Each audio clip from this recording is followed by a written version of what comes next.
Sometimes you have to pause to get a good start.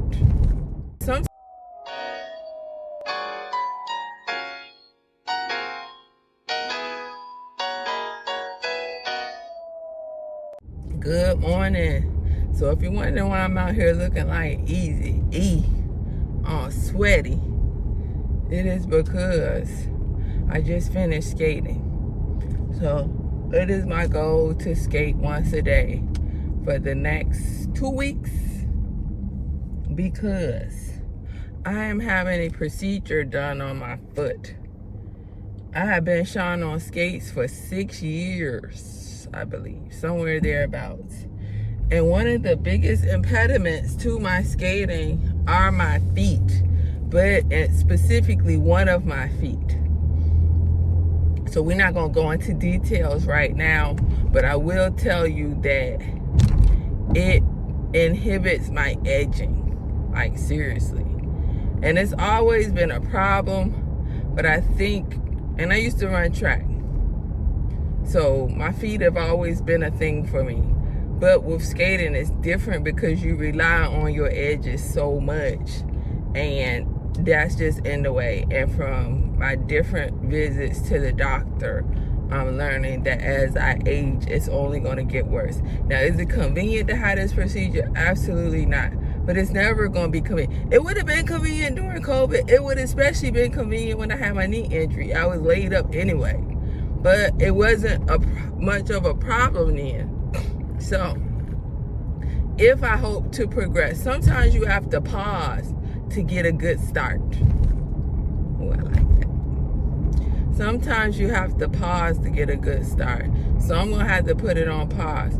From what I'm understanding, it's going to take me 3 to 6 months to get to 90% good.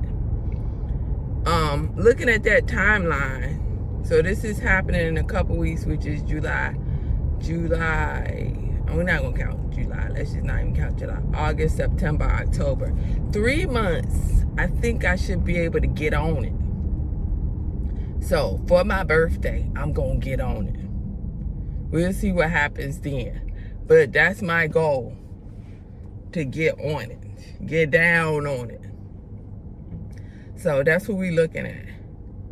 Like, you know, I'm not such a gung-ho skater that I would go through with having something done just to skate. But in a way, I kind of am. But this is a quality of life issue for me. And I need to stop procrastinating about it and go ahead and do that. Fortunately, I'm blessed to be a teacher where I could schedule something like this where I don't have to take time off. So by the time we go back to school, it's gonna be cutting it, but I think I'll be able to at least be walking in a boot, and I should be able to have some type of accommodations. I'm a generally strong person.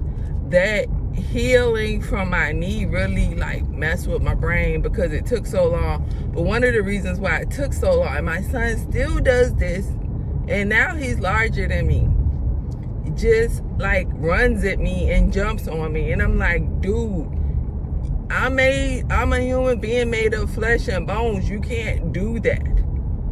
So he did that to me while I was laid up on the couch with my knee injury, like right on my knee. So I think that kind of helped to delay my healing. So hopefully, with all the things that I'm going to need, he will be well aware that you can't do that.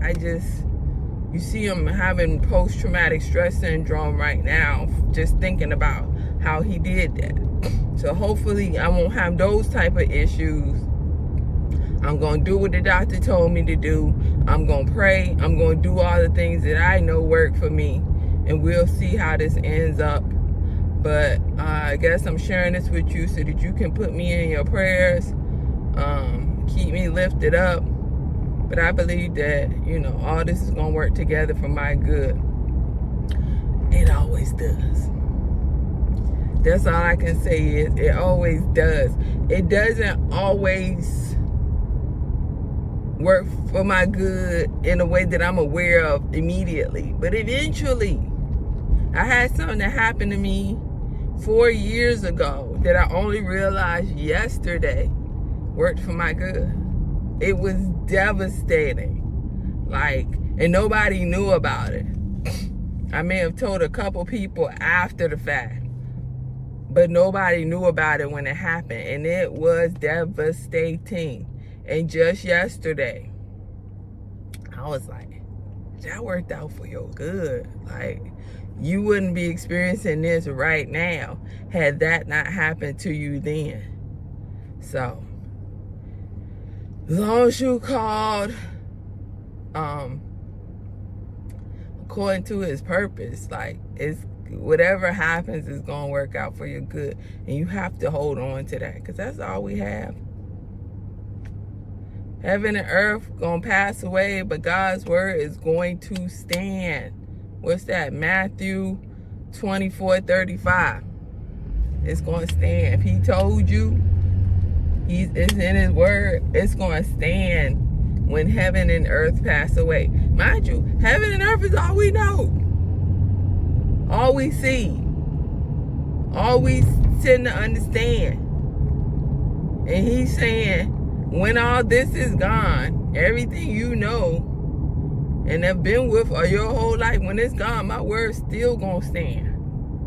So he said it, I'm believing it. It's Sean on Skates. Make sure to keep having fun, and I will see you in my next video. Thanks for watching.